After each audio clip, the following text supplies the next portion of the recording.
మోహన్ బాబు గారితో 3 ఏళ్ళు ఎట్లా కలిసింది? మోహన్ బాబు గారితో మీకు చెప్పే కదా, నేను చిన్నప్పుడు కురుక్షేత్రం చూసి ఆయనకు ఉత్తరం రాశాను. అన్నయ్య నీ ఫోటో పంపించాను, నీ ఆటోగ్రాఫ్తో ఫోటో పంపించాను. సో అప్పుడు ఎవరో ఒక 5వ క్లాసు కుర్రోడు హ్యాండ్ రైటింగ్తో రాసింది. అసలు అప్పట్లో హీరోలు చూడరు, వాళ్ళ పిఏలో సెక్రటరీలో ఎవరో చూసి చెత్తబుట్టలో పడేసి ఉంటారు. అయిపోయింది, కాలం గడిచిపోయింది. నేను జర్నలిస్ట్ అయ్యా. మోహన్ బాబు గారిని చాలాసార్లు కలిసా, ఇంటర్వ్యూలు చేశా. ఒకసారి ఎప్పుడో పోస్ట్ మ్యాన్ షూటింగ్లో రజనీకాంత్ గారు వస్తే ఆ రోజు మోహన్ బాబు గారు కొంతమంది జర్నలిస్టులు అందరూ వెళ్ళాం. మమ్మల్ని మధ్యలో నిలబెట్టి ఒక్కొక్కళ్ళని, ఒకవైపు రజనీకాంత్ గారు, ఒకవైపు మోహన్ బాబు గారు ఫోటోలు తీయించారు. ఆ ఫోటో మిస్ అయిపోయింది. ఆ తర్వాత ఆయనతో నేను రైటర్గా ఎప్పుడు కలిసి పని చేయలేం. 3 ఏళ్ల క్రితం విష్ణు గారు పిలిచినప్పుడు మోహన్ బాబుని కలిశాను. ఆయన కన్నప్ప సినిమా పని చేయమన్నారు. మొదట్లో నేను కొంచెం భయపడ్డాను. అంటే ఆయన చాలా డిసిప్లిన్ పర్సను, తప్పు జరిగితే ఆలస్యం అయితే ఆయన చాలా కోపడతారని. ఏంటరా మన కొంచెం డిసిప్లిన్ తక్కువ, అంటే డిసిప్లిన్ తక్కువ అంటే వేరేగా కాదు, కొంచెం టైమింగ్స్ ఇబ్బంది కావచ్చు, లేక ఆయన మనం ఎలా చేస్తాం అనేది. బట్ ఆయన ఏ రోజు కూడా నేను బయట విన్నదంతా కూడా చాలా అబద్ధం. ఆయన మహా అయితే 3 ఏళ్లలో ఆయన అన్న మాట ఏంటంటే, ప్రసాద్ నేను ఇంకా ఎక్స్పెక్ట్ చేశాను, ఏంటి ఇలా చెప్పావు, ఇంకేదైనా ట్రై చేయి. ఈ ఒక్క మాట తప్పితే ఆయన ఇంకో మాట మాట్లాడడం లేదు. ఈ 3 ఏళ్లలో కొన్ని పదుల ఇన్సిడెంట్స్, అంటే ఇప్పుడు రైటర్గా పనిచేయడం, అదే డిస్కషన్ పార్టిసిపేట్ చేయడం, డబ్బులు తీసుకోవడం, క్రెడిట్ ఇవ్వడం అంతా జరిగేది వేరే విషయం. మనిషిగా ఆయన తన టీం పట్ల ఉండేది, తన చుట్టుపక్కల ఉండేవాడిని ఎంత బాగా చూసుకుంటారనేది చాలామందికి తెలియని విషయం. తర్వాత ఆయన నాలెడ్జ్ అపరిమితం. ఆయన 50 ఏళ్ల ప్రయాణం మొన్నే పూర్తి చేసుకున్న నవంబర్ 22కి. 50 ఏళ్ల ప్రయాణంలో ఆయనకి ఎన్నెన్నో జ్ఞాపకాలు, ఎన్నెన్నో అనుభవాలు. ఆయనతో కూర్చున్నప్పుడు ఆ నాస్టాలజిక్ ఫీలింగ్తో ఆయన ఆ ఇన్సిడెంట్స్ అన్ని చెప్తూ ఉంటారు. ఆ సినిమాలు ఎన్టీఆర్ గారితో, నాగేశ్వరరావు గారితో, కృష్ణ గారితో చేసినవి, దాసరి గారితో జరిగినవి, ఆ సినిమా షూటింగ్ ఎక్స్పీరియన్స్, ఏం జరిగింది, ఇవన్నీ చెబుతూ ఉంటే ఒకటి చెప్పండి, ఒక సినిమా లవర్గా నేను అసలు మర్చిపోలేను అవన్నీ. అదొక మెమరీ. తర్వాత ఆయన ఇంకొక విషయం ఏంటంటే, ఆయనకి తెలుగు భాష అన్న, సాహిత్యం అన్న చాలా ఇష్టం. ఆయన కూర్చుంటే సినిమా వర్క్ మధ్య మధ్యలో అప్పుడప్పుడు ఆటోమేటిక్గా ఇంటర్నేషనల్ ఫిలాసఫర్స్ గురించి నేను ఒక్కొక్క ఫిలాసఫర్ని స్టడీ చేస్తుంటాను. ఎందుకు అంటే ఒక ఫిలాసఫీలోంచి ఒక క్యారెక్టరైజేషన్, ఒక ఐడియాలజీ పడుతున్న బిలీఫ్తో నేను స్టడీ చేస్తుంటాను.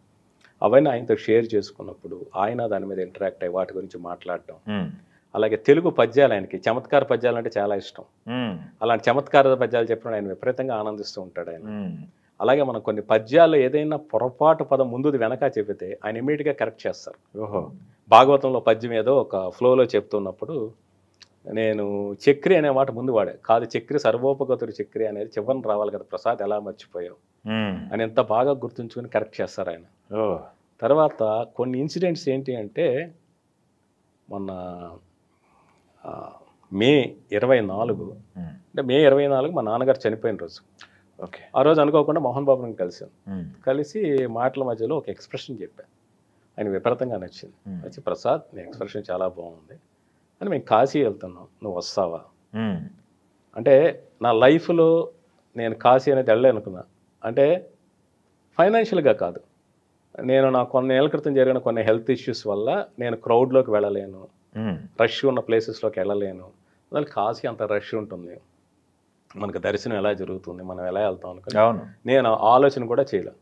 నేను తీసుకెళ్తా ప్రసాద్ అనేసి ఇంకో మాట కూడా అడిగారు. ఏంటి అంటే, అక్కడ నువ్వు పెద్దలకి ఏదైనా కార్యక్రమం చేసుకుంటావా అని. అసలు ఆయనకు ఆలోచన ఎందుకు వచ్చిందో నాకు తెలియదు. ఆ రోజు మా నాన్నగారు చనిపోయిన రోజు ఆయన ఆ మాట అడిగేటప్పటికి నా తల్లిదండ్రులు, నా పితృదేవతల రుణం తీర్చుకోవడానికి మోహన్ బాబు గారు దారి చూపిస్తున్నా అనిపించింది. ఆయన కాశీ దేవగిరి జ్యోతిర్లింగానికి తీసుకెళ్ళినప్పుడు, దేవగారు జ్యోతిర్లింగాన్ని తీసుకెళ్ళిన తర్వాత కాశీ గర్భగుడిలో నాకు బాగా ఎర్లీ మార్నింగ్ అందరం తాకిన తర్వాత ఆయన నా వైపు తిరిగి ప్రసాద్ స్వామిని తాకావా అని అడిగారు. ఆ రష్లో, ఆ పూజలో ఆయన నా పట్ల అంత కేర్ తీసుకున్నారు. అంటే నేను తాకానా లేదా, స్పర్శ నాకు దొరికిందా లేదా అనేంత కీన్గా అడిగారు.